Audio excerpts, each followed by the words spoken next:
Monsieur Henri Dunant? C'est moi. Le monde entier a une dette à votre égard. Pourtant, nous sommes des millions d'hommes qui savons mal qui vous êtes. Pourquoi? Pourquoi? Peut-être que certains n'ont pas tenu à ce que vous l'appreniez. Bon, d'ailleurs, l'humanité ne me doit rien. Il y a entre elle et moi une vieille histoire d'amour qui a plus ou moins bien tourné. Mais je l'aimais et elle ne me l'a pas toujours très bien rendu. Bon, peut-être est-ce ma faute. Enfin, voilà. Et puis, c'est arrivé par hasard. Figurez-vous que j'étais en Algérie en 1858. Il faisait chaud. De mémoire de colon, il n'avait jamais fait si chaud. Pour exploiter la concession, je n'avais avec moi qu'un seul Européen. Edmond Coquillet.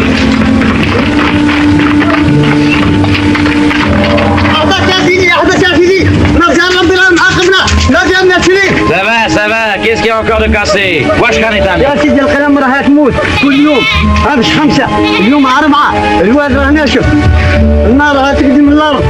Bonne nouvelle. دير حقسمهم. جيب الماء؟ ما كانش يا سيدي. الله يعطيه الصحة والشغل والله ينصر النصارى.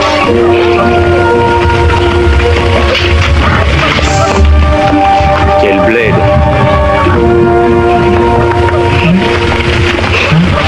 يوم الصباح زيادة ماتوا بهم القنبلة عطش اليوم الصباح زيادة ماتوا بهم القنبلة عطش. Ouais, ça va, te fatigue pas, on a compris, c'est la soif. On va dire Guara Haramzoum. Le Jib Alma? ما عنديش الماء شو المعلم بالك عنده الماء. Ouais, le patron, il est comme nous, il en a pas. بالك عنده الماء. يا ملزم شوف. هيك تماونو. فيسا علي. عندنا وشي كيف. Allez, يلا. انا اعطيك سلام يا راجل. ما عنديش عشان.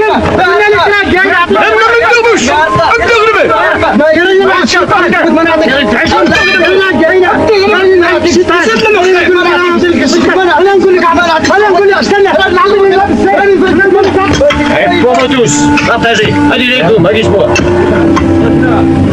Eh ben, beau chantier. Dommage qu'il n'y ait pas d'eau. Vous savez bien qu'on m'a promis la concession avec les chutes. Qui? On? Le gouvernement? L'administration? Si vous étiez français, vous sauriez ce que ça veut dire. La fonction des fonctionnaires, c'est de fonctionner. Et puis plus ça fonctionne, moins ça marche. Naturellement, il n'y a pas d'eau. Ça vous intéresse pas le bilan d'aujourd'hui? On a battu nos records, 8 moutons. Bon? Et enterrés. Ils y passeront tous, je vous dis. Puis nous après, Allah Yarama. Je vais rassembler toutes les bêtes et les faire monter vers le nord. Ne désespérez pas de la Providence. Oui, je sais. Allah est grand. Moi, depuis le temps que vous l'appelez au secours, j'ai l'impression qu'il est devenu un peu dur d'oreille.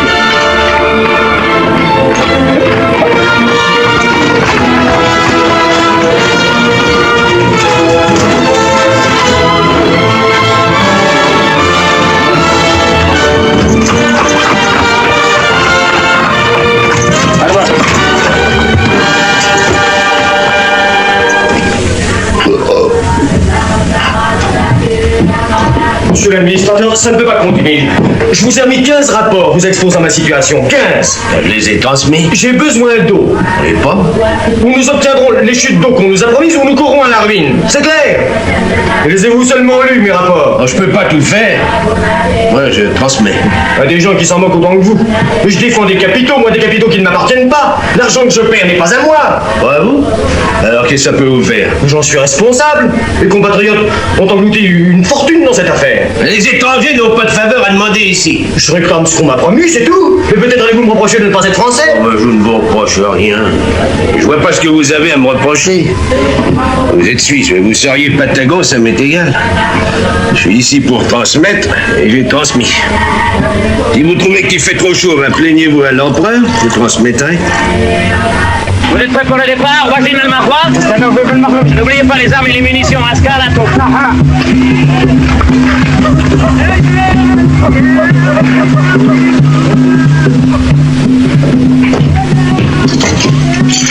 Lolo. Jibalma.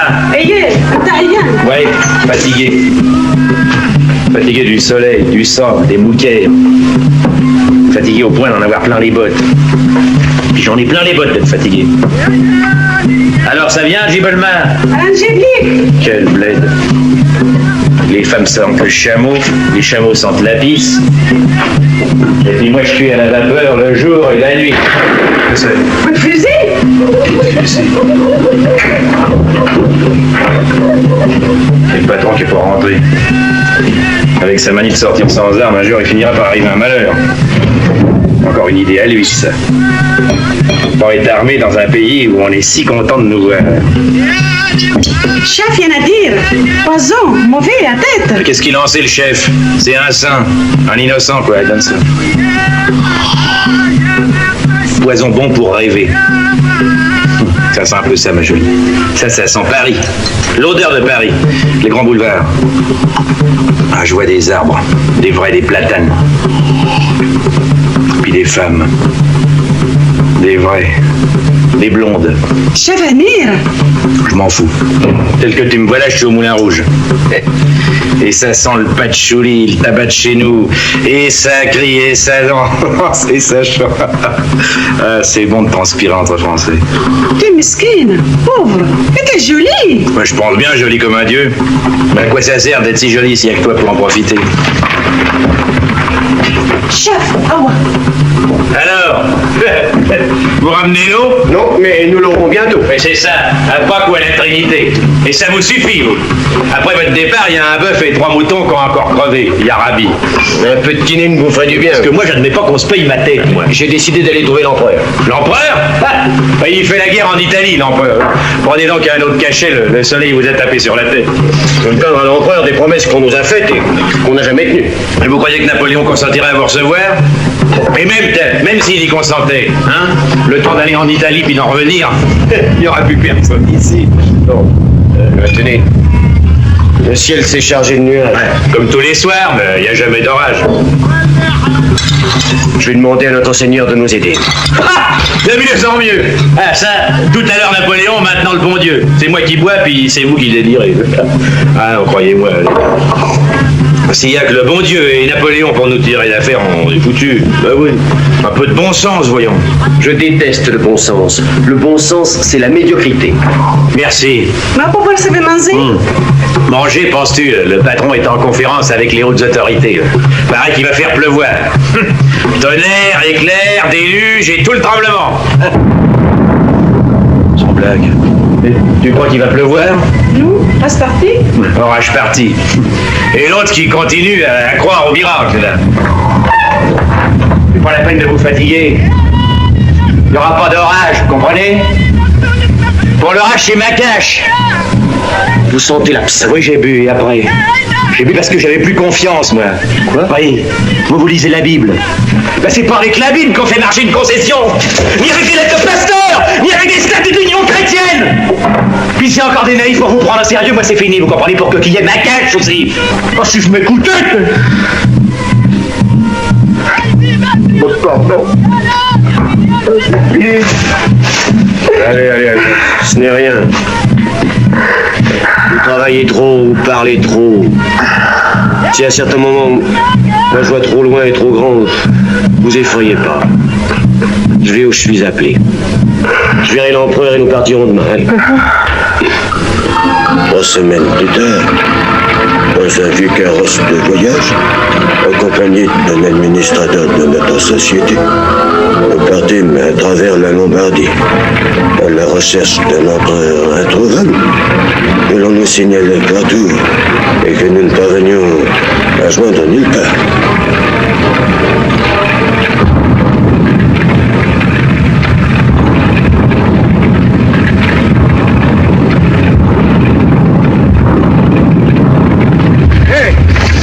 Mais c'est le canon? Si, signor, c'est magnifique. Ah, vous trouvez? Si. Moi, j'ai horreur de ce bruit-là. Et le canon? Cette fois-ci, l'empereur n'est pas loin. Je me demande si c'est bien le moment d'aller le trouver. Cher monsieur Routorbe, c'est pour ça que nous sommes ici. Pour défendre vos intérêts. Si vous avez peur, il ne fallait pas exiger de nous accompagner. Et je n'ai pas peur. Je suis prudent. C'est sûr qu'il serait plus raisonnable de s'arrêter quand nous touchons au but. Un orage. Excusez-moi, messieurs, je crois que je ronflais. Et là. Monsieur Routorbe s'inquiète parce qu'il entend tousser l'empereur. Peut-être qu'il a l'air très enrhumé. Ça finira mal. Très mal. On a un chien. Des soldats qui en fusillent d'autres. Mais c'est pas possible. Cocher, seigneur, arrêtez. Monsieur l'officier, pourquoi tire-t-il sur ces hommes? Ces hommes, ce sont des Autrichiens. Ils sont désarmés, prisonniers. Justement, des prisonniers, ils nous en comptent. Vous n'avez pas le droit, c'est monstrueux. D'abord, qui êtes-vous? Que faites-vous ici? Précisément, monsieur l'officier. Lieutenant. Pardon, mon lieutenant, nous aurions voulu vous demander où se trouve l'empereur. L'empereur, il est dans sa culotte, l'empereur. Quant à vous, vous allez me foutre dans le camp où j'ouvre le feu sur votre carriole. Si, mon lieutenant. Vive l'armée française. Vive Garibaldi, vive. Allez, oust. Allez, oh. Allez.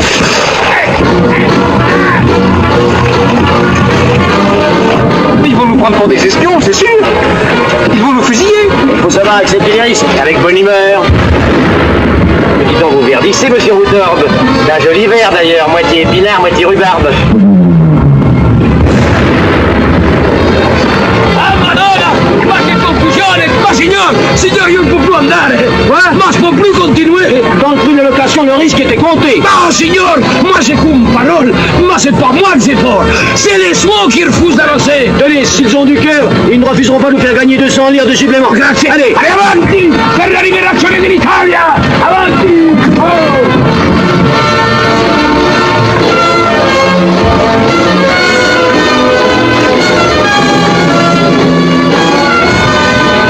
malheureux. Personne n'a l'air de s'en occuper, ni même de s'en soucier. Les blessés sont le point mort d'une armée, ils ne servent à rien. Bien sûr, plus vite ils crèvent, mieux ça vaut. C'est les lois de la guerre, hein. Voilà, vous n'êtes pas blessés, vous. Ah, messieurs, cette fois-ci, nous nous rapprochons de l'empereur.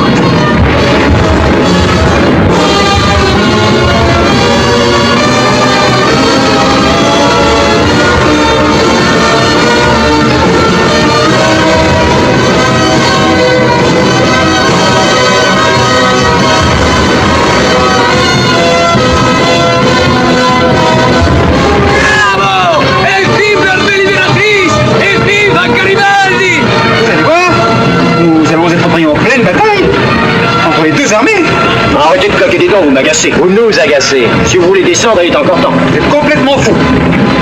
Je préfère ne pas rester tout seul.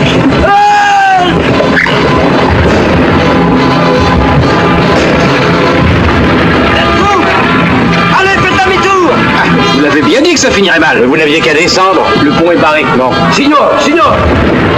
Moi, les braves officiers libérateurs de la pauvre Italie, il a dit que ces cochons civils ne m'emmerdaient pas. Je vais lui expliquer. Mon lieutenant, mon capitaine. Dites, mon capitaine. On passe pas. Non mais, excusez-moi, je respecte les consignes, mais je cherche à joindre l'empereur. Mon capitaine, je vous assure que des intérêts considérables exigent que nous joignions Sa Majesté. Elle est dans ses bottes, Sa Majesté. Allez, au large. Fichez-moi le camp. Tournez à droite et longez la vitesse. Signor, vive l'indépendance italienne. Vive le libérateur. Enfin, vous avez compris. J'ai surtout compris que nous tournions autour du champ de bataille. Quand c'est sur notre risque que se trouve Napoléon. Vous êtes assez naïf pour croire que l'empereur va s'occuper de vos petites histoires de chute d'eau dans un moment pareil. Nos petites histoires de chute d'eau sont surtout les vôtres. Vous êtes aussi fou que lui. À qui vous croyez un homme de bon sens. Le bon sens, c'est la médiocrité. Mais laissez-le, c'est un pauvre homme. Coquillet, si nous tentions de traverser la rivière à gué. Alors maintenant, vous voulez me noyer. Cocher, arrêtez. Ce peut être possible de traverser par ici. Pour les hommes braves, tout est possible. Bon, les risques est grand pour les chevaux. Bon, on va sur encore 200 lire pour mon cheval. Grazie. Allez, avanti per la liberazione dell'Italia.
Il est à cheval, s'il n'est pas à pied.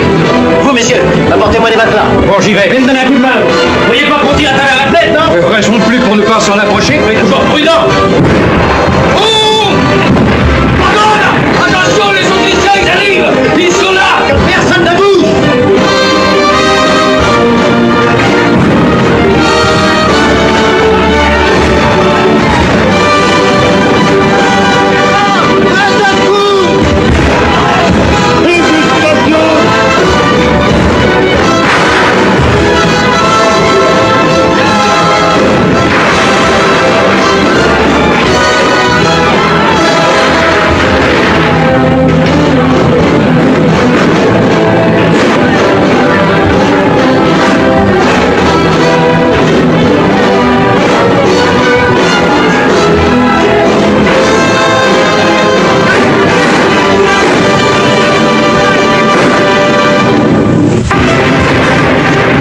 À midi, l'armée française, soutenue par les Italiens de Garibaldi, passait à la contre-attaque.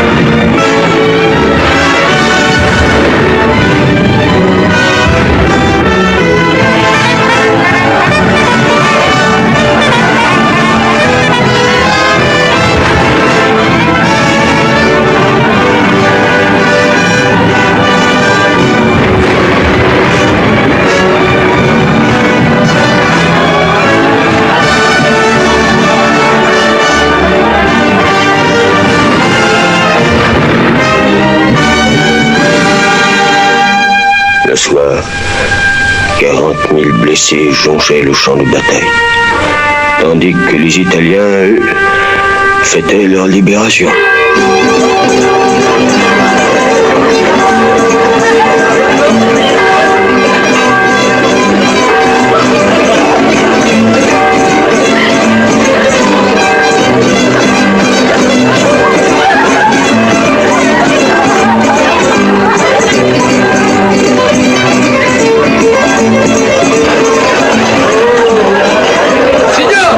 Seigneur, nous sommes à Castiglione.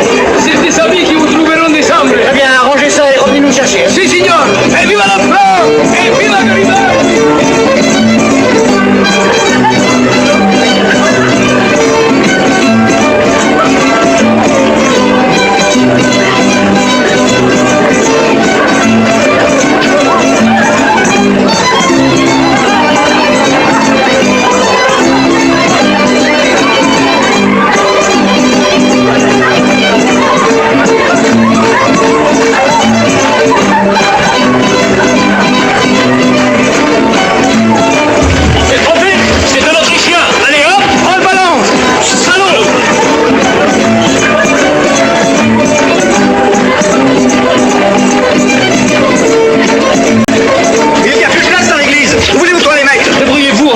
ramasser.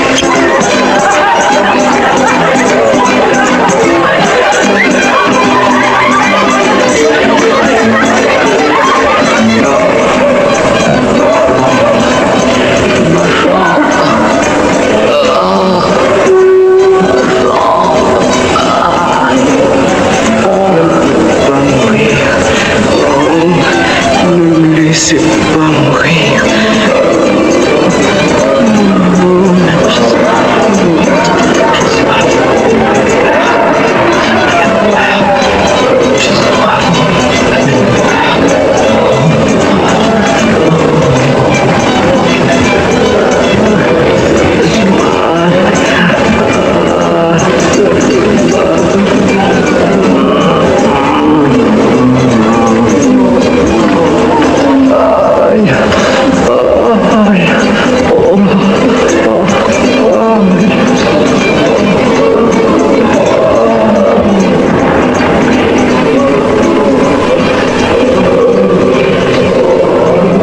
Dans un si grand malheur, mon père, il ne suffit pas de prier.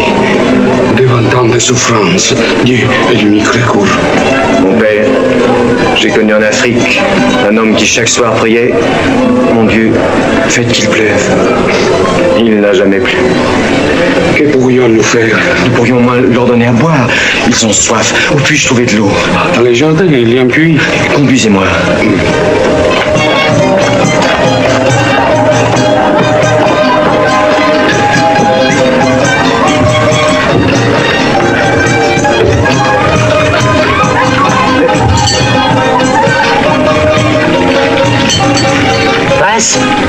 Tu vois, ce monsieur allé, tiens. Hein? Ein Franzos. Wasser? Dank. Aidez-moi à le transporter dans l'église. Avec les blessés français, il lui arrivera malheur.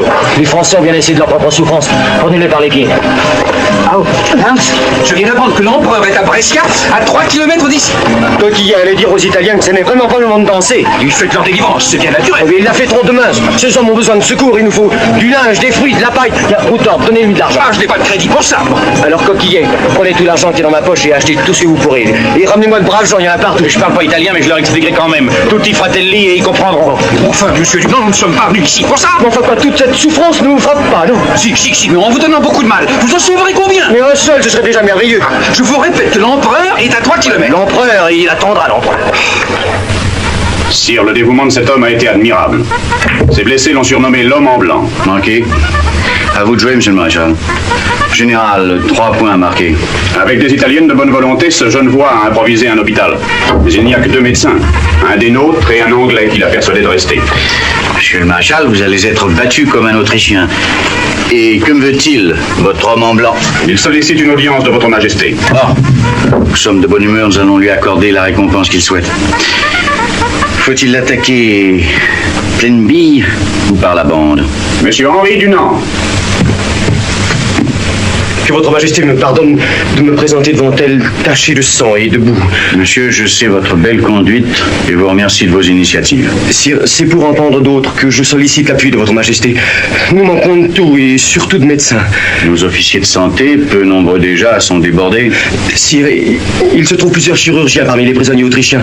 Je n'en manque que quelques-uns pour sauver 500 blessés. Quoi? Vous voulez confier nos blessés à nos ennemis? Sire, j'ai la conviction que ces hommes accepteront de nous aider loyalement. Et je suis sûr qu'ils auront à cœur de se montrer dignes de notre confiance. Messieurs, que pensez-vous de ce projet téméraire? Sire, la chose me paraît imprudente. Elle ne s'est jamais faite. Raison de plus pour la tenter. Sire, comment décrire à votre majesté l'enfer où je vis depuis 3 jours? Ce que j'entends, ce que je vois dépasse en horreur tout ce que je pouvais imaginer. J'ai vu des vers grouillés dans les plaies. J'ai entendu de vieux soldats hurler, pleurer, supplier qu'on les achève. J'ai vu... Sire, j'appelle au secours. Les bonnes volontés ne suffisent pas. Il me faut aussi des médecins. Vos courageux soldats les ont bien mérités. Monsieur Dunant, je vous donnerai vos chirurgiens quand vous me rendrez le bouton de mon habit. Que votre majesté me pardonne, je suis fatigué, fiévreux. Général de Marcy, conduisez monsieur au camp des prisonniers.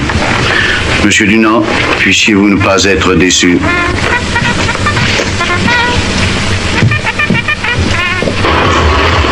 Vous avez vu l'empereur? À l'instant. Voulez-vous me suivre? Alors, nos chutes d'eau. La chute d'eau? Ah oui, j'ai complètement oublié de lui en parler. Comment? Vous avez complètement oublié? Oh!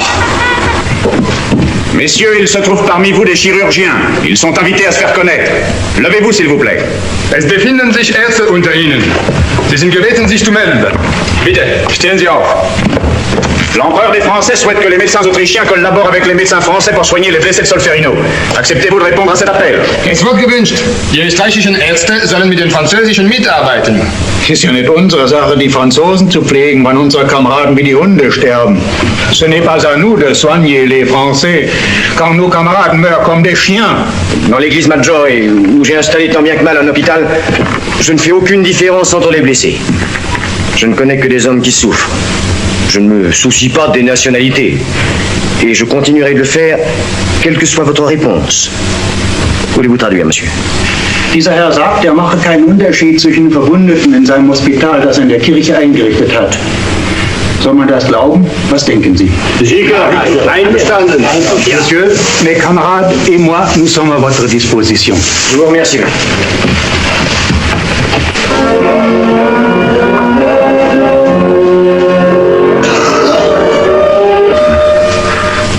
pièces d'or de l'héritage de tante Amélie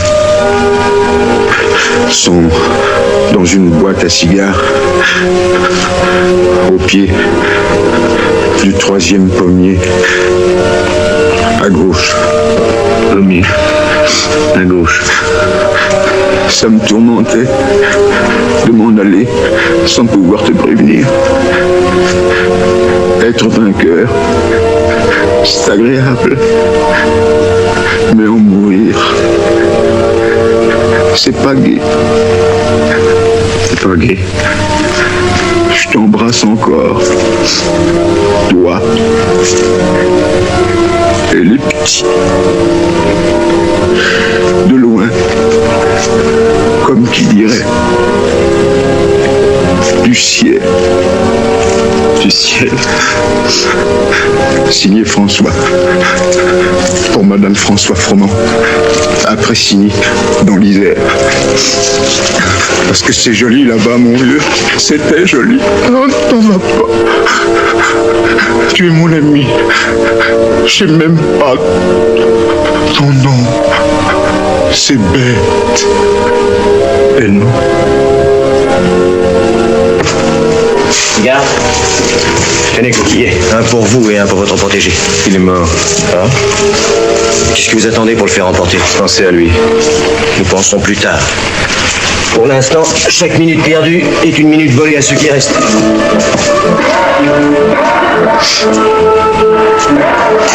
Cigare. Dankeschön. Cigare. Je n'aime pas ça. La force-toi, tout le monde doit fumer pour dissiper la puanteur et chasser les mouches. Cigare. Alors, docteur, vous allez le sauver? What? Can't you save him? No, it's impossible. Cigare. Je voudrais vous parler. Moi, j'ai pas le temps. Je viens de perdre plus de 2 heures à vous attendre. Dommage. Il y avait justement de la paille à rentrer, des pommes de terre à éplucher. Cigare. Alors, prends ça, ça va mieux? Je m'ennuie. Tant mieux. L'ennui, c'est la convalescence. Monsieur Quoi? ce que joue ce soldat sur mon harmonium, c'est une offense à Dieu. Exagérons rien, mon père. Ce n'est qu'une chanson. Monsieur Dunant, il me faudrait du chloroforme. C'est qu'il ne me reste presque plus. C'est pour un homme à qui je dois couper les 2 jambes. Bon, ben venez avec moi au presbytère. Je dois vous avertir que c'est un Autrichien. J'ai jamais fait de différence. Cigare.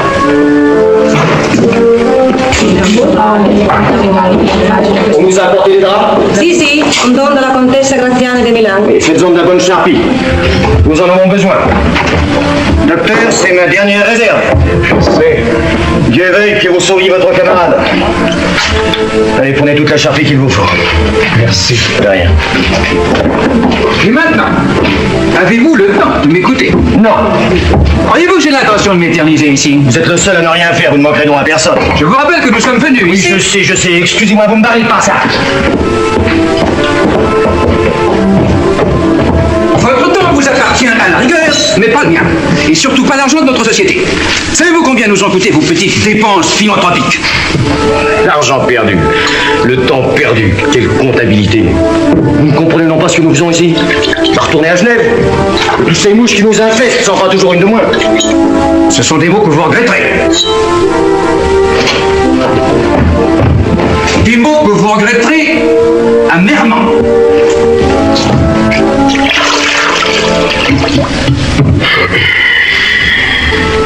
Signore, de dame vi demande de la plus haute société. Mais quels ans? Prego. Cher Monsieur Dunant, que Milano ressuscité retentit encore des échos de vos charités. Que je cours pour vous dire grazie, signor. Grazie pour l'humanité souffrante. De quoi s'agit-il, madame? Ma que je suis la comtesse Angelina Tamberlani, de la Torre, la nièce, vous savez, de l'illustrissimo cardinale. Oui, madame, je vous prie. Mais j'ai tout quitté. Mon palais, mon mari qui m'adore, mes enfants, mes chiens, mes fleurs, tout pour me mettre au service de l'homme en blanc. Bon, soit. Oh Dio, quel désordre, quel désordre. Vous permettez que je range un peu vos affaires, que je mette un peu un sourire in questa grande... Vous faites erreur, madame. Ce sont mes blessés qui ont besoin de vous. Oh, c'est pour cher blessé. Mais je m'en occuperai, je chanterai des romances, je ferai des bouquets de fleurs. Oh tiens, il est à vous ce chapeau-là. Ah, c'est qu'il est drôle. Votre tâche sera dure et souvent répugnante. Tant mieux. Évitez-moi seulement la vue du sang. Ça m'impressionne. Et les odeurs fortes me font mal au cœur. Et je ferai tout ce que vous me commanderez. Tout. Oui, bon. De la charpie. Vous ferez de la charpie dans la pièce à côté. Et ne perdez pas de temps, je vous en prie. Vous parlez comme un chef. Ça va être magnifique. Magnifique. Et vous, madame, sans doute comme votre ami. Pas de moignon à vivre, pas de pu, pas de sang et surtout pas de permis. Ce doit être une tâche bien rude, mais je crois que j'aurai le courage. Vous êtes française? Oui, strasbourgeoise. Et ce ne sera pas seulement fatigant. Il y a aussi du danger. L'infection, l'épidémie toujours possible. J'ai perdu mon mari, mon jeune fils est loin en Angleterre.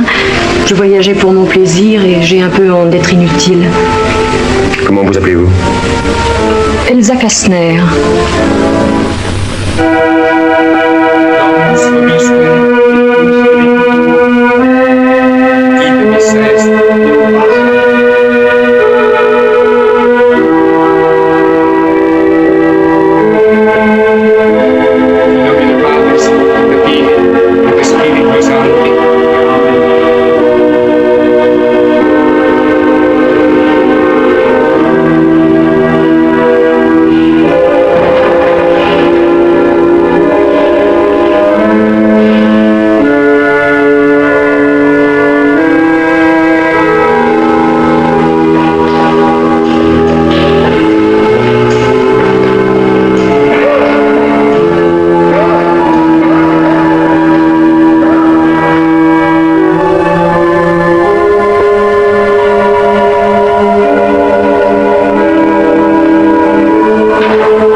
Sa vie normale, oubliant tous les drames qui venaient de s'y jouer. À croire que j'étais seul à m'en souvenir. Coquillet était retourné en Afrique, où l'eau continuait de nous manquer et nos moutons continuaient de crever. Je m'étais retiré dans une auberge suisse, en pleine montagne. Mais ni le paysage, ni la solitude n'avaient encore porté remède à mon épuisement nerveux. Solferino, c'est ça pour les peintres pris de lyrisme dans leur atelier. Ou ça, des drapeaux au vent, des chevaux qui sabrent, un hommage au massacre. Quelques hommes sont tombés, mais pas trop, que ce ne soit pas triste. Et le tout bien léché, en couleur fraîche. Et pour les naïfs flânant dans les musées, Solferino deviendra cette mascarade. Et ceux qui peignent la guerre ainsi sont les malfaiteurs. Ceux qui racontent la guerre ainsi sont des escrocs. Maman, Solferino, c'est ce que j'ai raconté dans mon livre, dans toute son horreur. Mais oui, mon petit, tu as raison, ton livre est très beau. Il est affreux. Il est affreux parce qu'il est vrai.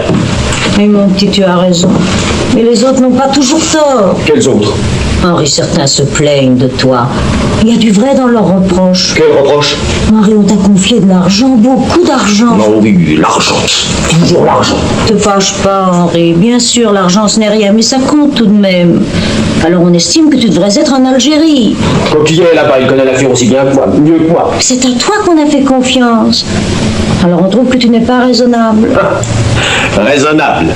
Être égoïste, insensible, âpre au gain, c'est cela qu'ils appellent à être raisonnable. Ne sois pas si nerveux. Ils vivent sur la terre, eux. C'est sur la terre que les blessés meurent. Bon, j'étais venu ici dans l'espoir de tout oublier, mais je l'ai pas.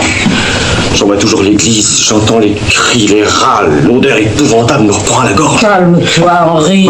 Quand je dis il y a des hommes à sauver, on me répond il faut engraisser les moutons. La bétail pour bétail, j'ai choisi.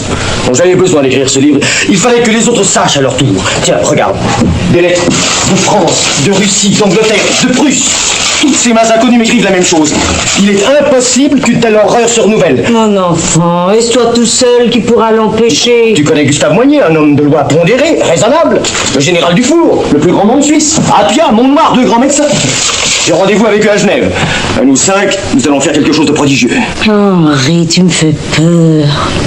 Tu as pris des engagements. Maman, à tous ceux qui sont morts dans mes bras, crois-tu que je n'ai rien promis? Mon projet, créer une société permanente de secours agissant dans l'esprit de neutralisation et de neutralité absolue dont se réclame la Suisse. Donc, messieurs, notre première tâche est de définir une loi claire s'intégrant dans le droit international. Je poursuis le même but, mais par d'autres moyens. Ne me coupez pas tout le temps, monsieur Dunant. S'intégrant dans le droit international. Encore, mais monsieur Moignet, vos notes de juriste se promèneront de consul en chancellerie. On transmettra. Bon, moi, je compte davantage sur une révolte de la conscience universelle. Méfions-nous des formules sentimentales. Cette idée m'a séduit. D'abord, cette idée, elle est à moi. Mais oui, elle est à vous. Seulement pour qu'elle s'impose, je vais l'exploiter méthodiquement. La dessécher, la pétrifier. Vous enlevez à mon projet ce qu'il a de révolutionnaire. Cher monsieur Dunant, vous avez raison, mais Gustave Moignet n'a pas tort. Seul un accord international discuté par les gouvernements et ratifié par eux nous donnera de l'autorité.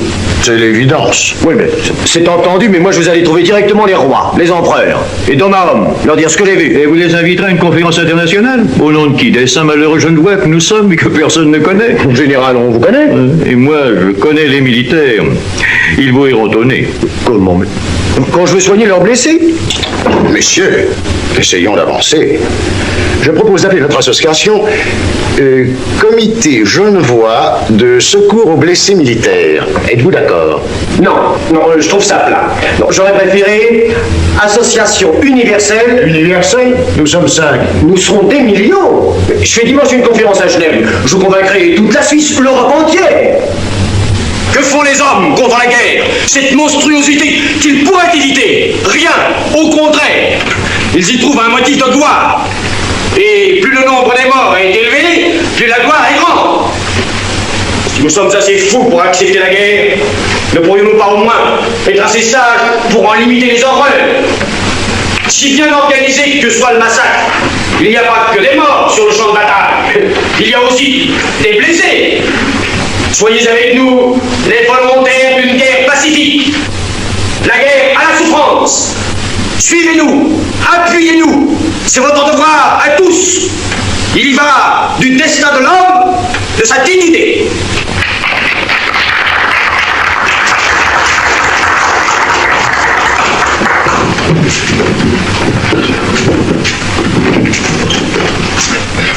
J'ai compté vos auditeurs. 12. 13, Moignet. Le 13e est parti avant la fin. Les bons sentiments ne font pas recette. Rien ne me découragera. J'irai à Paris où j'ai des amis qui m'écouteront. Si ça vous amuse de faire des discours. Vos deux méthodes peuvent très bien se compléter. Moignet, à Genève, sera l'organisateur. Vous, Dunant, à travers l'Europe, vous serez notre prophète.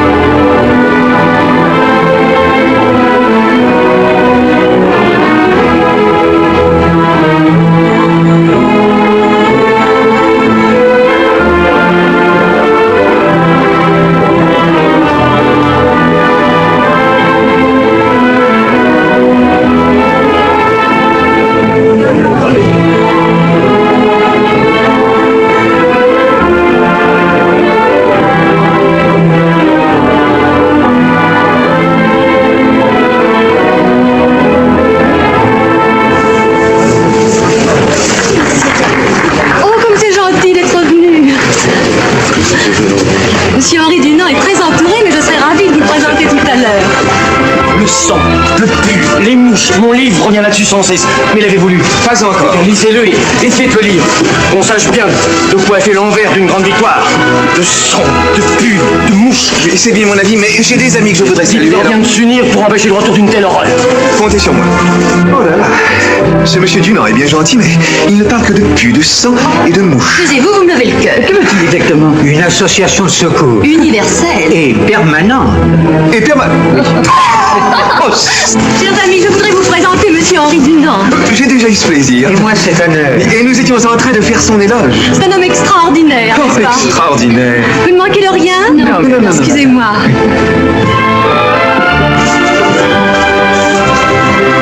Alors, Jérôme. Alors, Elsa. Je vous ai vu tout à l'heure avec l'homme en blanc. Comment le trouvez-vous? Intéressant, curieux, mais la proie d'une idée fixe. Une idée généreuse, je l'admire infiniment. C'est une admiration qui vous met en beauté. Vous êtes rayonnante. Ne vous moquez pas. Si vous avez de l'amitié pour moi, vous en aurez pour lui. J'en ai déjà.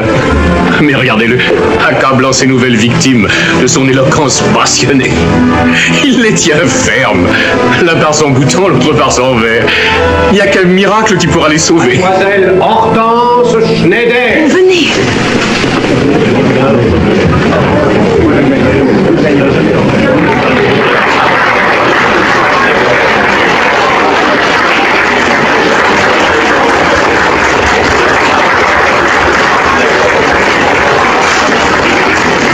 Messieurs, qu'auriez-vous fait si vous vous étiez trouvé dans ma situation à Castiglione? Hortense Schneider est arrivé. Je voudrais vous expliquer. Mais tout à l'heure, nous n'aurons pas de place pour le conseil. Pas de place pour le conseil, voilà ce qui les préoccupe quand je leur raconte ce que j'ai vu. Mais savez-vous que nous n'avions même pas de faille, nous? Rien pour balayer les flaques de sang. Et Krauss, le chirurgien autrichien qui a fait des miracles, a vomi en sciant une cuisse. Et on m'écoute poliment, mais on se précipite pour applaudir de l'Offenbach. Je ne voudrais pas que c'est à pleurer de découragement. Monsieur ne veut rien prendre. Oh, rien, merci.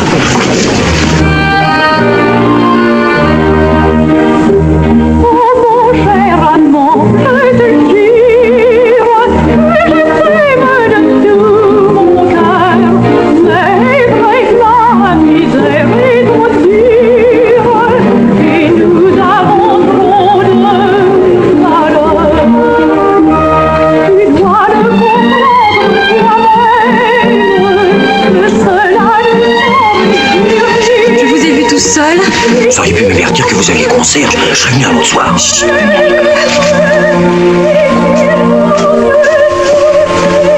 Comment j'explique à vos amis où est leur devoir, peut-être leur salut? Je dois céder la place à cet oiseau. Ne vous fâchez pas. Je n'avais pas besoin de cette concurrence. Pour réunir les gens que vous vouliez rencontrer, je me suis servi Mademoiselle Schneider. Mais avec moi tout seul, on serait trop ennuyé. Mon ami, je connais le monde. Le rendez-vous que vous souhaitiez avec le ministre de la Guerre, c'est précisément l'oiseau qui vous l'a obtenu.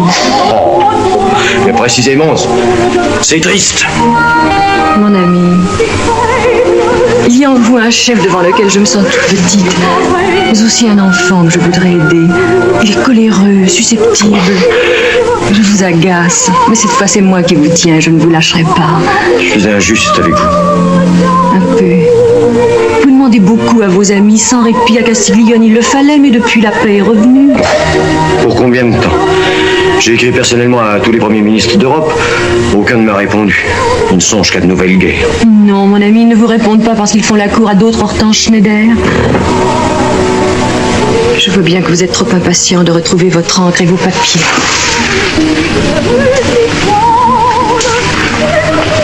C'est à votre tour d'être injuste. Je vous comprends très bien, Elsa. Jusque dans vos silences. Et vous savez très bien que... C'est quoi? Bonsoir, Elsa.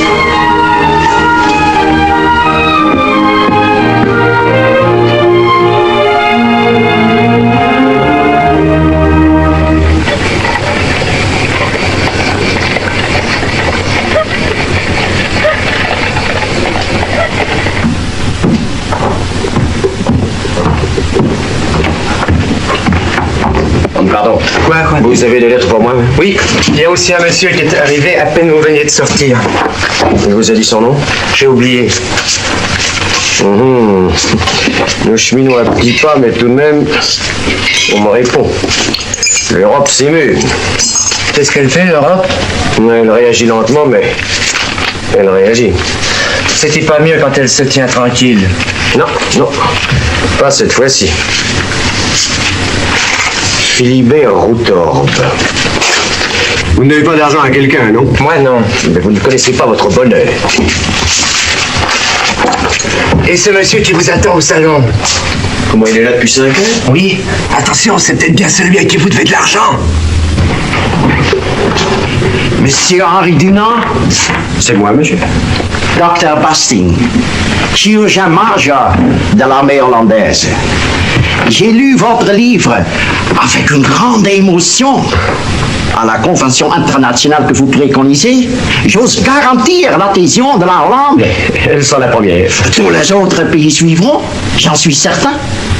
Si je suis venu d'Amsterdam aussitôt, c'est pour vous apporter l'hommage de mon pays, monsieur. Je suis extrêmement touché, monsieur.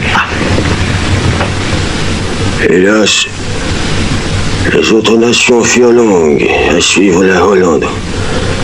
Je m'épuisais pendant la nuit à correspondre avec l'Europe entière. Après m'être épuisé le jour, en démarche et en visite. Souvent, je m'endormais à ma table, où des cauchemars affreux me poursuivaient.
Épuisé. Mais j'avais tenu bon.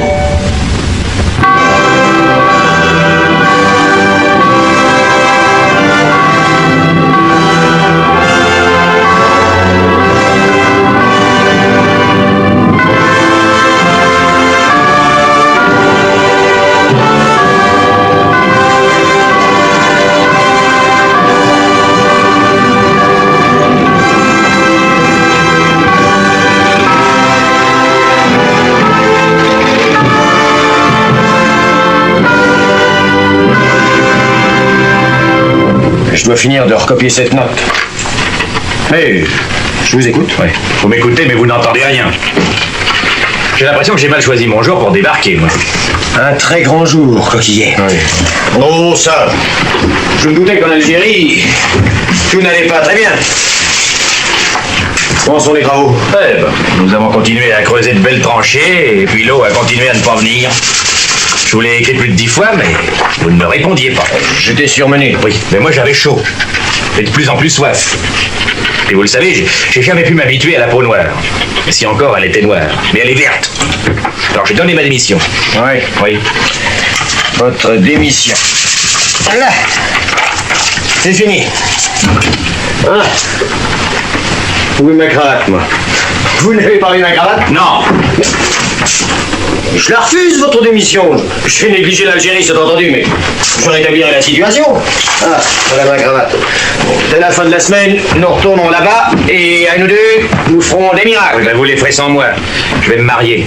Quoi? Oui, je vais me marier avec la fille d'un coiffeur parisien. Alors, une belle boutique tout en marbre et en glace, et puis une jolie blonde.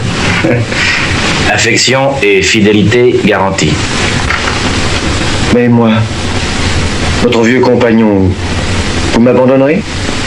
J'ai eu trop chaud, trop soif. Puis une si belle boutique. C'est une occasion que je ne retrouverai jamais. Vérifiez si les encriers sont remplis. Et je veux les crayons aussi. Les crayons taillés, naturellement. Les plantes vertes sont arrivées avec 6 hortensias. Pas de fleurs, que des plantes vertes. C'est monsieur le docteur Rapien. Rien que des plantes vertes. Alors, Remplacez-moi ce il est taché. Poignet, je voudrais vous dire un mot. Dites, la sonnette du président. J'en ai demandé 2 pour que vous puissiez choisir. J'ai passé la nuit à rédiger une note sur la neutralisation des services de santé. La question n'est pas à l'ordre du jour. Elle est capitale. Nous devons obtenir que les blessés et les médecins ne soient plus considérés comme des combattants. Votre conception heurte les militaires et risque de faire échouer la conférence. Elle fera son succès contre les militaires. Est-ce que vous êtes têtu? Soit. Je remettrai votre note au général. En présidant les débats, il décidera de l'opportunité. Comment, mais c'est Dufour qui va présider la séance? La séance inaugurale, oui. Appia et Monnoir ont insisté, vu son autorité. Vous qui aimez écrire, vous serez notre secrétaire perpétuel. Une dépêche pour vous, monsieur Dunant. Monsieur Moignet, les sonnettes sont là, si vous voulez choisir. Merci.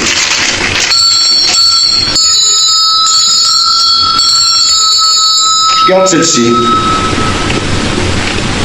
Dans un monde agité, traversé d'appels à la violence, à des voix qui s'élevaient timidement pour défendre l'esprit de charité, d'autres voix ont répondu. Vous nous apportez une grande espérance et il n'y a pas de mots pour vous en remercier. Messieurs, je salue en vous les délégués officiels des 14 nations d'Europe qui ont répondu à notre appel. L'œuvre que nous allons créer ne connaît aucun parti, aucune race.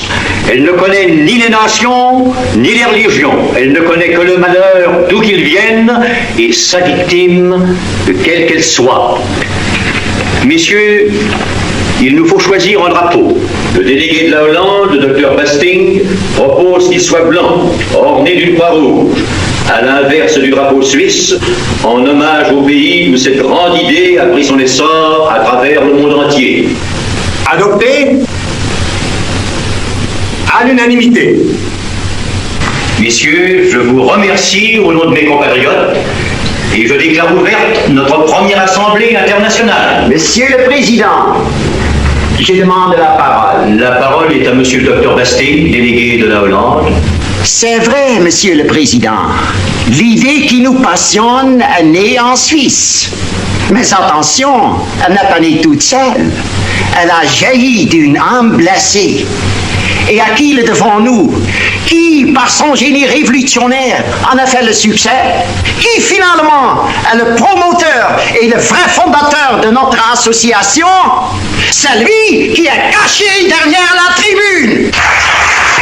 Je l'ai vu à l'œuvre. Peinant, ne se décourageant devant aucun obstacle, aucune fatigue. Ce grand homme est un brave homme et je vous invite à proclamer qu'il a bien mérité de l'humanité.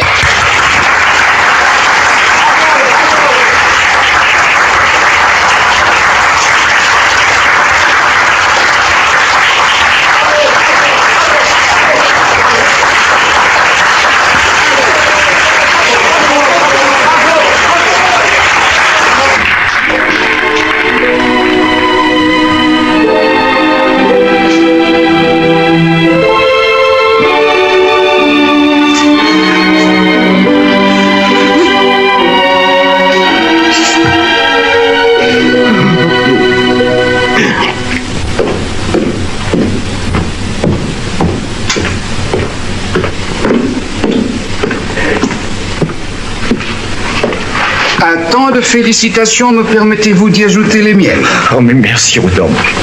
Je suis vraiment très touché. Nous sommes 2 hommes différents, au service de causes très différentes, la philanthropie et les affaires, mais nous y mettons la même passion. Je n'en doute pas. Merci. J'aurais été désolé que vous voyiez une hostilité personnelle dans la mesure que j'ai dû prendre. Quelle mesure? Je viens de vous faire assigner devant le tribunal pour gestion désastreuse des fonds que nous vous avions confiés. Les experts ont examiné vos livres. Ils n'y ont pas toujours retrouvé la trace des sommes que vous avez dépensées. La comptabilité n'a jamais été mon fort.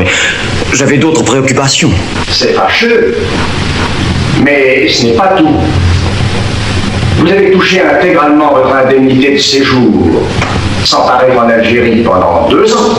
Un ami me remplaçait et j'étais retenu par mes voyages en Europe. Ces déplacements étaient motivés par quoi? Mais par la fondation de la Croix-Rouge. Mais c'est précisément ce que nous vous reprochons. Vous avez fait le philanthrope à nos frais en vendant des terrains qui ne vous appartenaient que partiellement.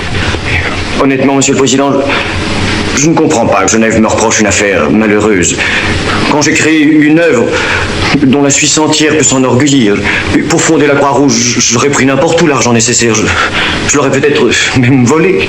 Mais vous l'avez fait, monsieur Dunant. Monsieur Dunant, vous placez le tribunal dans un cas bien difficile.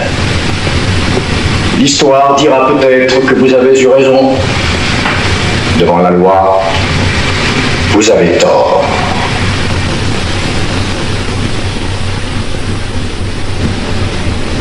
La condamnation est sévère. Il va sans dire que je vous garde toute mon estime. Mais comment vont réagir nos amis étrangers? Personne ne sait mieux que moi ce que vous avez fait pour notre Croix-Rouge et c'est ce qui m'autorise à souhaiter encore un sacrifice. La démission. Je ne vous la demande pas. La voici, Monnier. J'avais prévu. J'ai écrit tant de lettres pour la Croix-Rouge. Une de plus. Peu de choses. Et savez-vous au moins ce que vous allez faire maintenant? Quitter Genève. Chercher le repos à Paris. J'ai de vrais amis. Là, tournez à droite, tournez à gauche, là, parfait. Pardon. Un poil d'oreille qui m'avait échappé. Appréciez le dégradé savant? Très bien, parfait. Voilà. Je vois que monsieur est un connaisseur. C'est un plaisir de lui couper les cheveux. Pardon, permettez? Pardon, c'est rien. Amélie, le petit pleure. Ils sont ses dents. Ses dents. Il en a qu'une. Là est minuscule. Les parents sont absurdes, monsieur. Pour un peu, à la première dent du bébé, il pavoiserait. Mais au petit, ça lui fait mal. Pardon. Alors, un trèfle incarnat, une coupe américaine et un fixatif moustache. 35 centimes. Voilà. Merci, monsieur. Merci, monsieur. Un sou pour le personnel, pardon. Au revoir, monsieur. Encore merci, monsieur. J'ai bien l'honneur. Au revoir, monsieur. Un sou. Ça, c'est un client bien soigné. Écoute, Amélie, va calmer Sébastien. Il faut que les enfants pleurent. Ceux des autres, je veux bien, mais pas le mien. Oh, grand pétard, hein. Par exemple, monsieur Routorbe. Je vous ai reconnu à travers la vitrine. Alors, vous êtes devenu perruquier? Vous voyez? Qu'est-ce qu'il y a pour votre service? Ah, bah faites-moi dans la barbe. Bon, asseyez-vous là.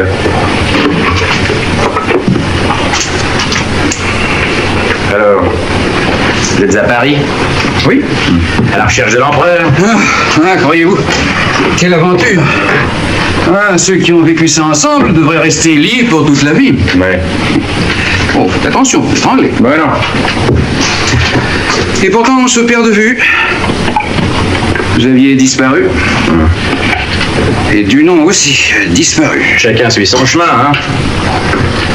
On m'a dit qu'il était à Paris. Vous m'étonnez. Entre nous, à Castiglione. Vous n'avez pas eu l'impression, qu'entre Madame Kestner et lui, il y avait quelque chose? Vous aviez le temps de les observer, vous faisiez rien. Elle est très riche. Et si elle l'épousait? Ça vous arrangerait bien, hein? Oh, faites attention, voyons. Belle occasion de lui réclamer ce qu'il vous doit. Avec les intérêts, bien entendu. Ben, il n'a pas pensé à ça, monsieur Dunant. Puis il a disparu, monsieur Dunant.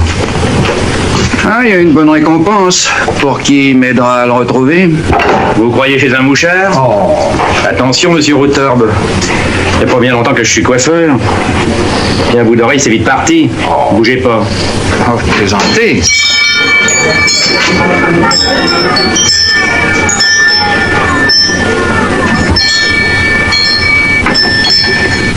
Un instant, je reviens. Et surtout, ne bougez pas.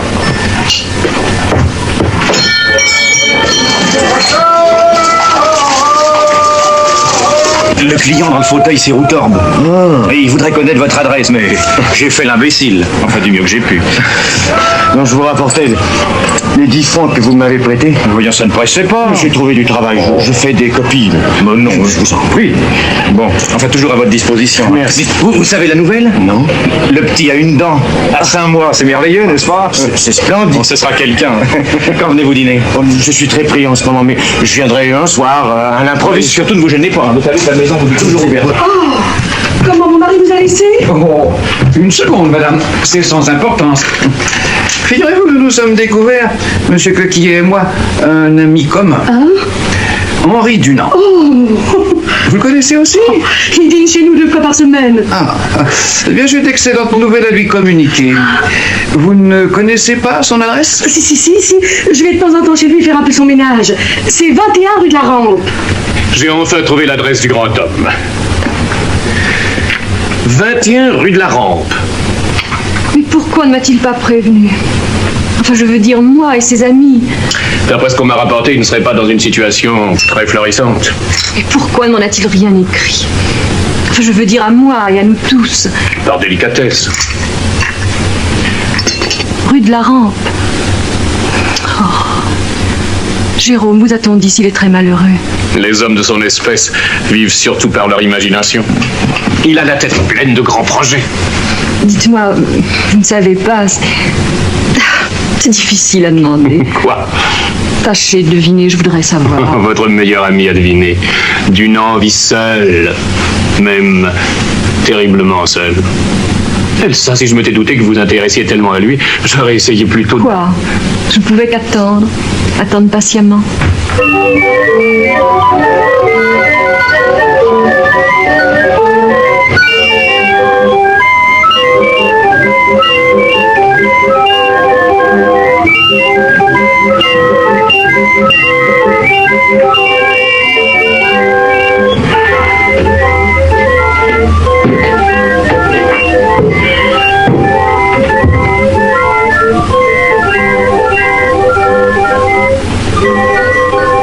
Entrez.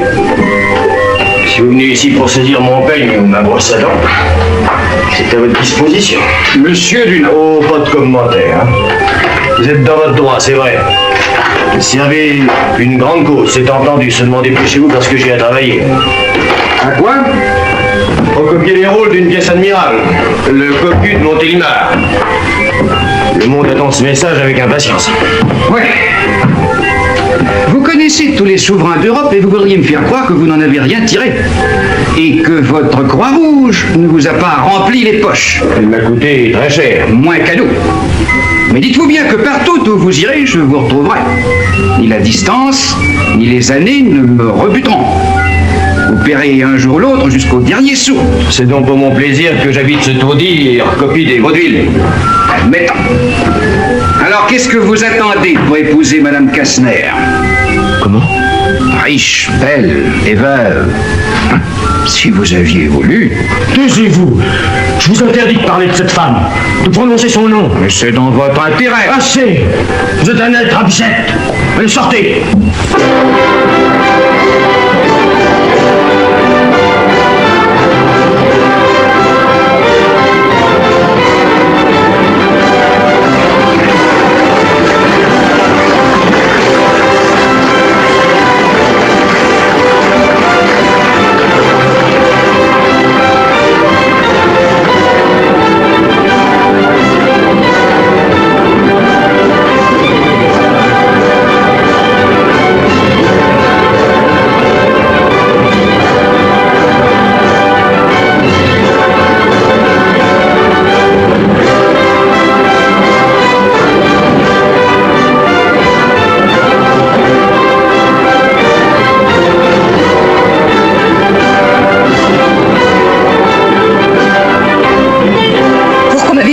Dans un endroit pareil. Pour vous faire boire. Encore. Quand une douce chaleur vous montera à la tête, vous me préviendrez. Il y a déjà longtemps que je l'éprouve. Tous les gens qui sont ici ne songent qu'à leur plaisir. Laissez-vous gagner par la contagion. Vous êtes drôle. Mais où voulez-vous en venir? À vous faire oublier les conventions mondaines, les préjugés d'une dame comme il faut. Vous devenez fou. Mais vous riez, bravo.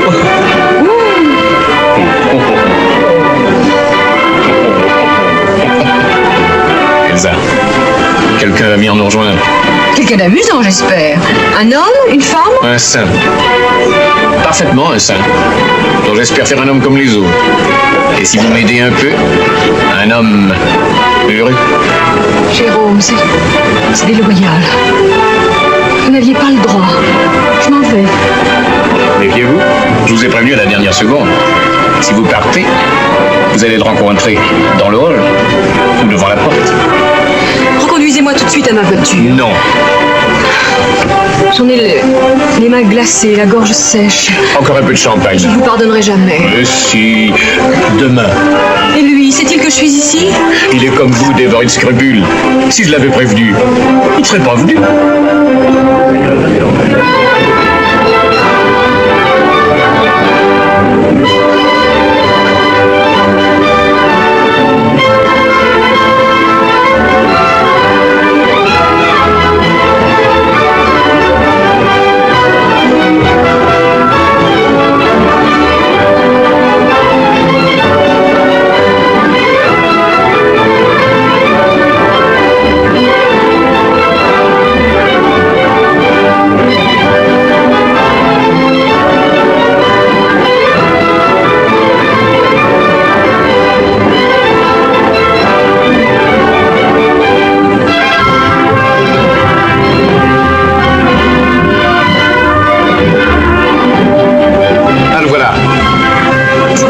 Je voudrais me cacher. Je voudrais mourir. Oh, excellent symptôme. Vous n'avez même pas dit si j'étais bien coiffée. Très bien. Mais il ne nous voit pas. Tant mieux. Si vraiment vous ne voulez pas le voir, laissons-le s'éloigner. Ce serait préférable. Jérôme, il s'en va. Eh bien... Mais faites-lui signe. Oh, quel métier vous me faites faire. Bonjour. Excusez-moi, ce bruit, cette foule m'étourdissait. Vous ne reconnaissez pas Madame Castner?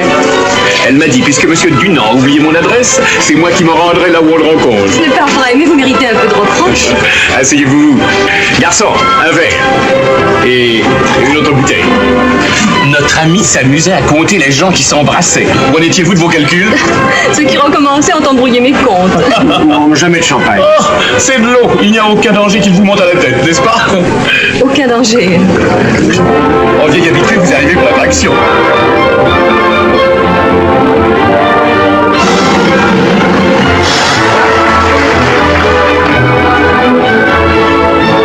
J'aperçois des amis que je voudrais saluer. Ne nous quittez pas. Oh, 5 minutes. Parole d'honneur. Garçon, regardez la monnaie.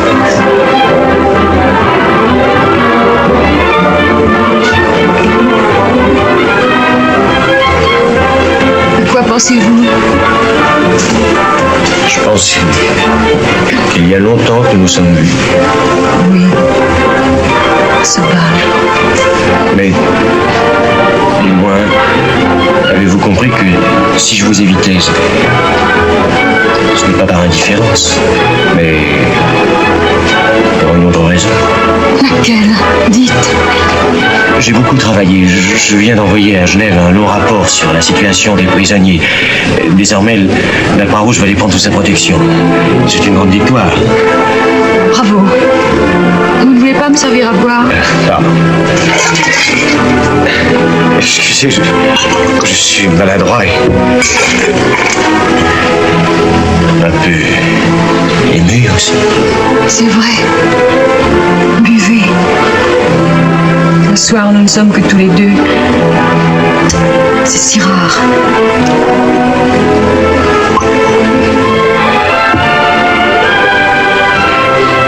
Je vous disais que pour ma part... Non, vous me disiez que vous aviez fait exprès de m'éviter.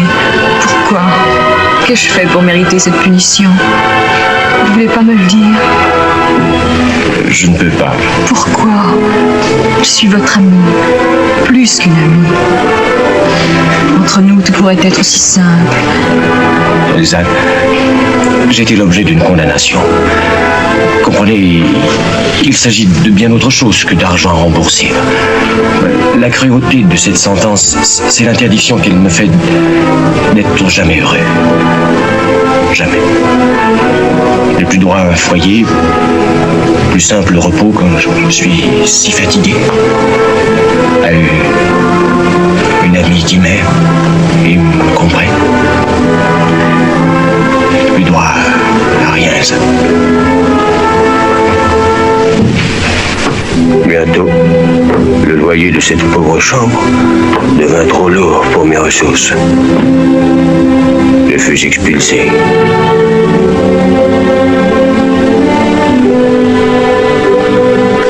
Je devins un vagabond.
patience.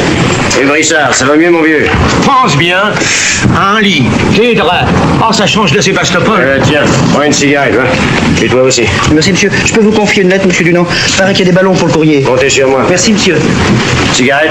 Merci. Monsieur Dunant, devinez ce que mon frère m'a apporté. Quelque chose de rien. De quoi faire un bon civet. S'il est joli. Tenez, vous êtes si gentil pour nous, je vous le donne. Merci, mon vieux. Remets-le dans sa boîte. On le fera préparer à la cuisine. Hein. Tiens. Et ses mains? Vous avez lu, monsieur Dunant? Pas une pierre de nos forteresses, pas un pouce de notre territoire. C'est envoyé. Mais moi, j'aurais préféré qu'ils disent pas une jambe de nos soldats, pas un bras de nos enfants. Ce serait trop beau. Allez, file.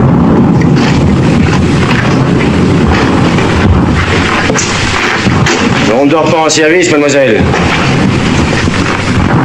Mademoiselle, eh bien.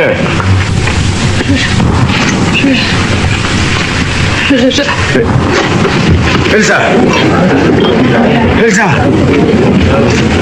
Elle dormait, je l'ai réveillée et elle a voulu parler et elle est tombée. Mais elle est blessée. Je ne savais pas. Transportez-la immédiatement dans la salle de pansement. Madame Kastner s'était piquée hier avec un bistouri qui n'était pas désinfecté. Ce matin, elle ne se plaint de rien, mais elle avait de la fièvre. J'espère que ce n'est pas grave. Vous donnez le mauvais exemple, monsieur Dunant. Vous en faites trop. Chacun vous imite. Et c'est vraiment grave?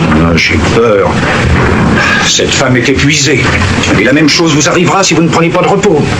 On ne se repose pas quand les autres souffrent, docteur.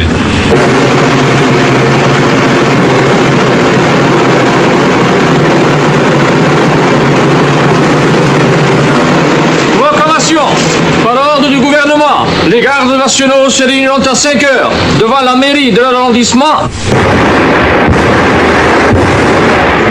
Un gouvernement qui a la faiblesse de laisser bombarder Paris à longueur de journée manque à tous ses poids. Et qu'est-ce que vous feriez, vous, monsieur de Maire? Moi?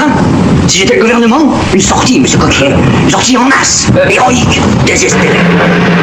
Oh, le tambour, c'est merveilleux. Ça me donne envie de monter à l'assaut. Ouais, on va dire que vous n'êtes pas garde nationale. Non, pourquoi me dites-vous ça? Parce que je le suis, moi.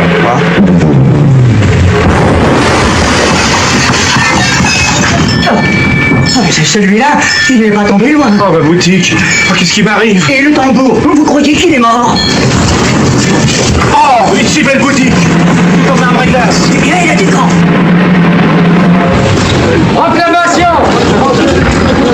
Par ordre du gouvernement, les gardes nationaux se réuniront demain à 5 heures devant la mairie de l'arrondissement, en toute campagne et avec 2 jours de vivre. Aux défenseurs de la patrie, salut! Signé Général Trochu! Bravo! Ça y est. C'est la sortie en masse. Enfin, Paris se défend. Paris riposte. Oh, vous en êtes coquillés. Quelle chance vous avez. Vive la garde nationale! Vive le gouvernement! Vive le général Trochu! Vive le général! On les aura! Tu crois, Edmond, maintenant c'est sérieux? Une campagne et 2 jours de vivre. Une mèche qui dépassait. Peut-être qu'elle me portera bonheur.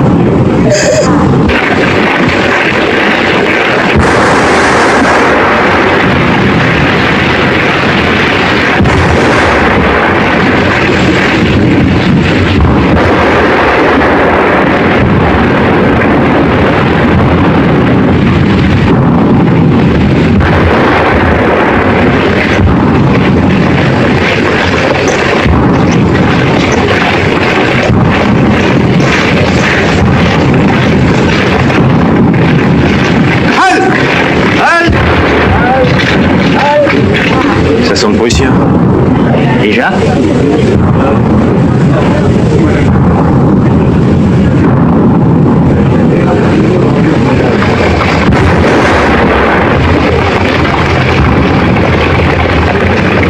Dites, lieutenant! Quels sont ces feux qu'on aperçoit? C'est le poste de secours d'Henri Dunant. L'homme à la Croix-Rouge. Attention! Pour le défilé! Un second! Hop! Bravo! Oh!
Posez-le doucement, doucement.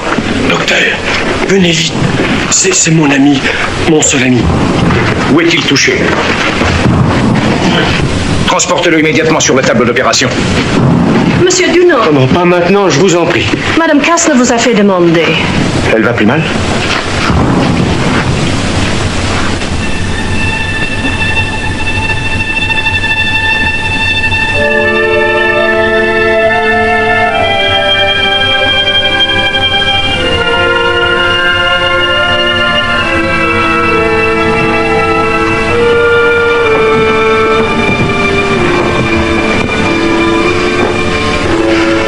Tu n'as pas soif. Tu ne veux rien.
Merci d'être venu.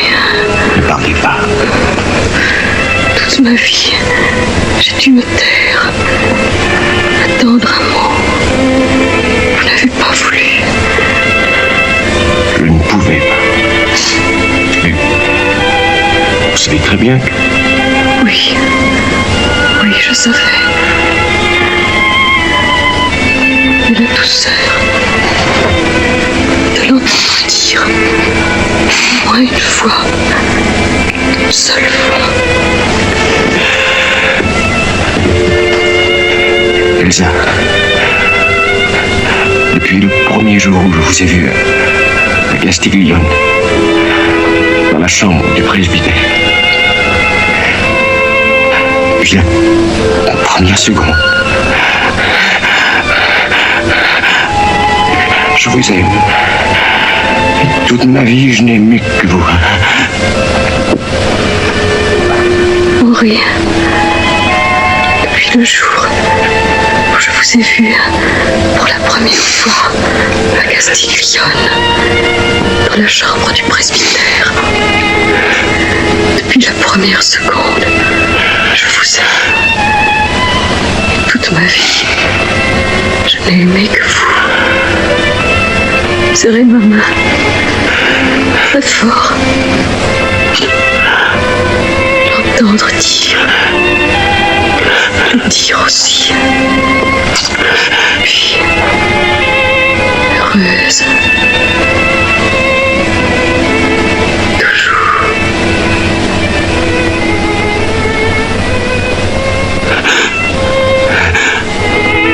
Ainsi mourut Madame Kastner. Et je n'avais pas le droit de me laisser abattre par la douleur. Il y avait trop de misère. La famine, le froid. Il y avait trop de blessés.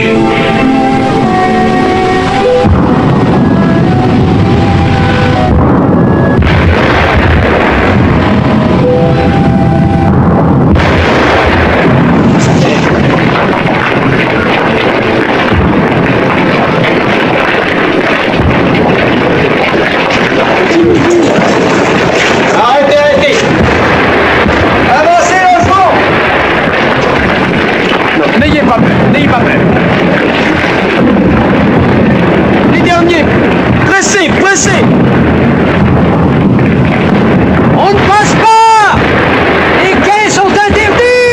ordre de mission. Je dois évacuer ces gens hors de Paris. Mais c'est de la folie. Vous voulez traverser la Seine pendant que les Allemands tiennent les ponts sous leur feu? Je traverserai en bateau. Sous le bombardement? Sous la protection de la Croix-Rouge. Ah, vous vous en faites des illusions. Les Prussiens, eux, ils s'en foutent de la Croix-Rouge. Ils n'auront pas, moi j'en suis sûr. Et moi, je vous dis que vous allez vous faire massacrer. Attendez-moi!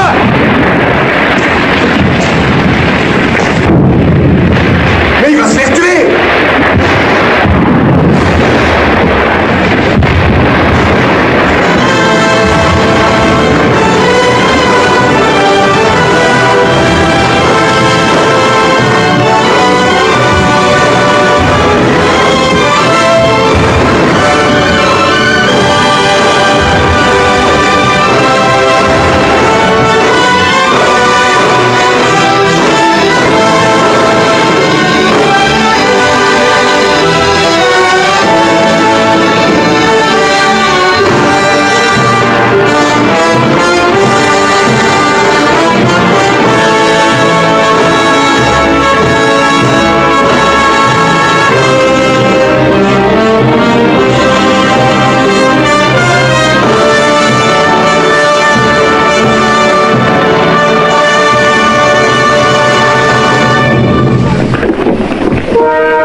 j'ai pas à me plaindre.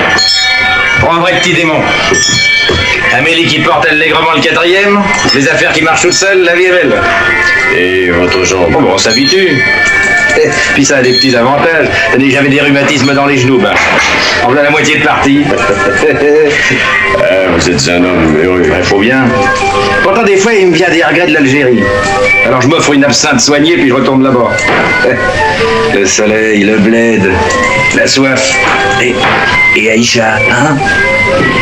Elle avait des petits seins noirs comme de l'ébène, puis elle sentait bon. C'était notre jeunesse. Et moi, quand je pense à l'Algérie, j'en vois toujours ces belles tranchées où l'eau n'arrivait jamais. C'est fut ainsi toute ma vie. La justice est aussi rare que l'eau dans le désert. Je reviens de Londres, par exemple, où j'ai essayé de fonder... Bon, à quoi bon? Coquillet, je suis fatigué de lutter, fatigué des hommes. Je prends ma retraite. Oui. Ma famille va me servir une petite pension, puis je rentre en Suisse. Mais attention à Philibert Routorbe. Hein. Je ne possède rien, alors. Puis je vais vivre chez de vieux amis qui ont une maison charmante. En réalité, cette maison charmante était un hôpital pour vieillards. Je n'avais plus rien à faire, plus rien à attendre. Ou du moins, je le croyais. Je viens de recevoir cette dépêche, lisez. Mais docteur, ce n'est pas possible. Qui aurait pu prévoir ça? Et comment le lui annoncer? Un vieillard de 72 ans, il y a de quoi le tuer.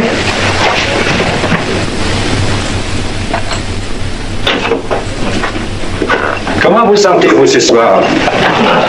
Un peu plus vieux qu'hier.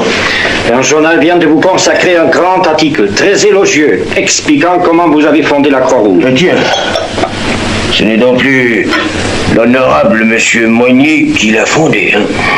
Le Parlement norvégien va décerner pour la première fois le prix Nobel de la paix.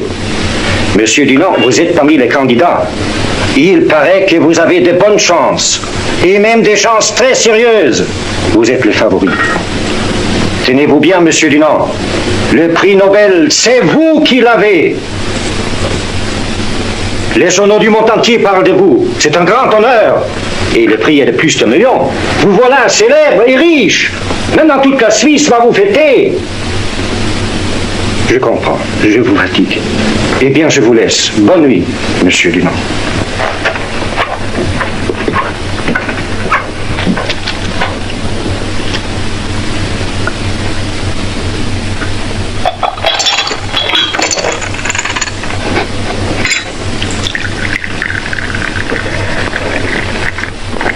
Vous êtes content? Très, très content. Le prix de la paix. J'ai le sentiment de l'avoir tout de même un peu mérité.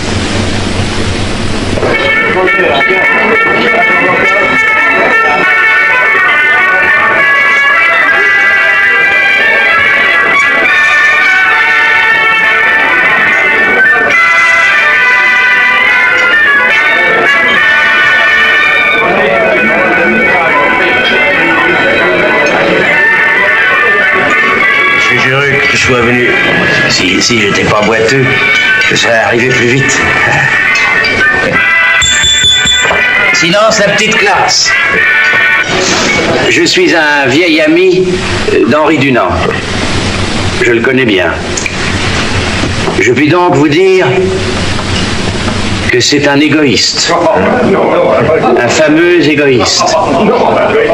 En ce moment, il devrait être à Berne, en train de s'ennuyer en déjeunant avec des ministres et des ambassadeurs, mais il a préféré son plaisir. Dîner avec vous, ses vieux compagnons. Bravo.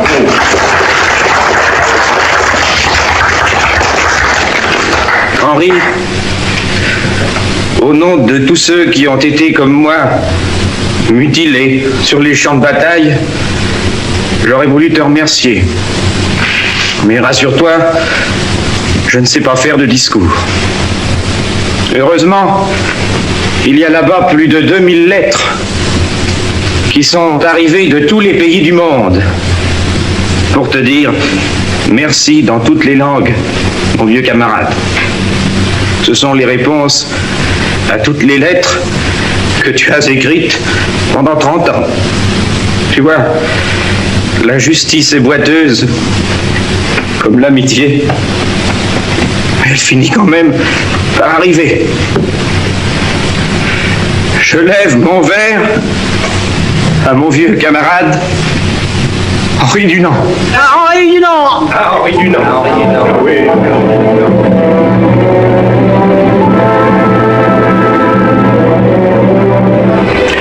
Maintenant, je vis ici, ne servant plus à rien, n'attendant plus rien. Une mort lente à venir. Oh, la cloche pour le déjeuner.